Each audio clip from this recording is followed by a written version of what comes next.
پڑوس میں دوسری ڈیولپمنٹ جو انڈیا کر رہا ہے، وہاں پر کچھ اسٹیٹس میں ان کے الیکشن ہونے ہیں، ایسے میں جو انڈین لیڈرشپ کی طرف سے یا ملٹری لیڈرشپ کی طرف سے جو اشتعال انگیز بیانات آ رہے ہیں، سو گورنمنٹ اس کو کس طرح ہماری دیکھ رہی ہے کہ وہ کیا پریمپٹ کر رہے ہیں کہ کیا انڈیا کی طرف سے ہو سکتا ہے یا کیا جا سکتا ہے؟ دیکھیں، انڈیا جو ہے ایک ہارا ہوا ملک ہے ابھی ایز آف رائٹ ناؤ، جس نے اپنی انٹرنیشنل فورمز پہ بھی اپنی سٹینڈنگ کو لوز کیا ہے اور ڈومیسٹکلی بھی جو مودی کی گورنمنٹ ہے اس کو بڑا ویکن کیا ہے۔ اب اس کی آنکھوں میں خون تو اترا ہوا ہے،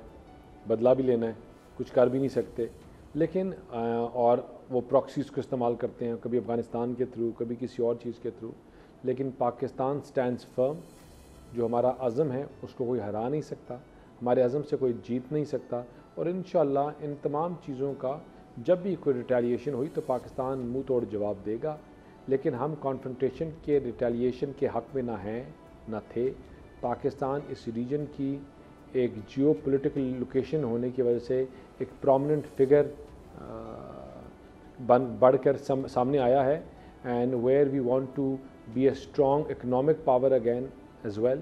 view shown our muscles to the world, اور انشاءاللہ ان کمنگ ایئرز ہمارے اندر کیا کیا کیپیبلٹیز ہیں، اکنامک وائز، اکنامکلی کس طرح گرو کر سکتے ہیں، ہم دنیا کو وہ دکھانا چاہتے ہیں، and our entire focus is on that rather than confrontation with India and other countries. Subscribe کریں اور بیل دبائیں تاکہ کوئی خبر رہ نہ جائے۔